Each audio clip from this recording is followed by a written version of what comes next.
উসমান বিন হাদির তার বিধবা স্ত্রী, শিশু সন্তান, তার ভাইয়েরা, আত্মীয় স্বজন, সারা দেশবাসী তার জন্য চোখের পানি ফেলেছে। ছবিতে উসমান বিন হাদির শিশু বাচ্চাটাকে যারা দেখছেন তারা চোখের পানি রাখতে পারছেন না, কোনো জবাব নেই, কোনো ভাষা নাই। এইভাবে একটা শিশু সন্তানকে পিতৃহারা করা, তার ভাই বোনেরা পাগল হয়ে যাচ্ছে, মা পাগল হয়ে যাচ্ছে। কিন্তু আমাদের প্রশাসনের যন্ত্রে, ইন্টেলিজেন্সে যারা আছেন, এই চোখের পানি, এই শোক, এই শিশু তাদের হৃদয়কে স্পর্শ করতে পারছে না। 2টার দিকে তার গুলি হলো, আর রাত 8টার দিকে সারা দেশের বিভিন্ন চেক পয়েন্টে চেকপোস্ট বসানো হলো। 2টা থেকে রাত 8টা, এই 6 ঘন্টা কেন ফ্রি করে দেওয়া হলো? খুনিরা অবাধে সীমান্ত পাড়ি দিয়ে ভারতে চলে যেতে পারে।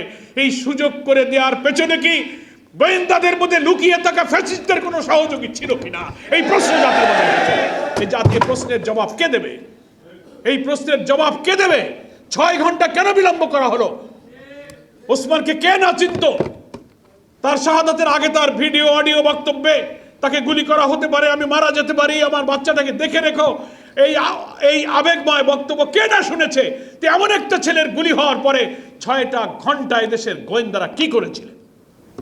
আমরা যেটা তথ্য পেয়েছি, রাত 8টার পর থেকে বিভিন্ন চেকপোস্টে পুলিশ এবং বিভিন্ন বাহিনী মোতায়েন করা হয়েছে। কেন এই 6 ঘন্টা সুযোগ দিলেন?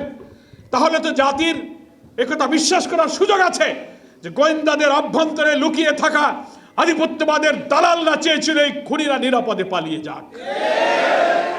গতকাল ইনকিলাব মঞ্চের সেক্রেটারি জাবের তার বক্তব্যে একটা দাবি করেছে, অনেক বক্তব্য দিয়েছে, একটা দাবি করেছে, 24 ঘন্টার সময় দিয়ে এসে বলেছে সরকারকে জাতির কাছে অন্তত বলতে হবে যে ওসমানের খুনিদের গ্রেফতার করার জন্য এই পর্যন্ত সরকার কি কি ব্যবস্থা নিয়েছে, কোথায় দুর্বলতা, কি করতে পেরেছেন, জাতি সেই তথ্যটা জানতে চায়। সরকারের কর্তব্য হয়ে দাঁড়িয়েছে জাতির কাছে ওসমানের খুনিদের গ্রেফতারের জন্য কি কি পদক্ষেপ নিয়েছেন। সরকার যদি কোনো ব্যর্থতা থাকে, কোনো গোয়েন্দা কর্মকর্তা যদি দায়িত্ব পালনে ব্যর্থ হন, জাতির কাছে বলেন, তার দায়িত্ব থেকে তাকে অব্যাহতি দেন, তার জন্য শাস্তির ব্যবস্থা করেন।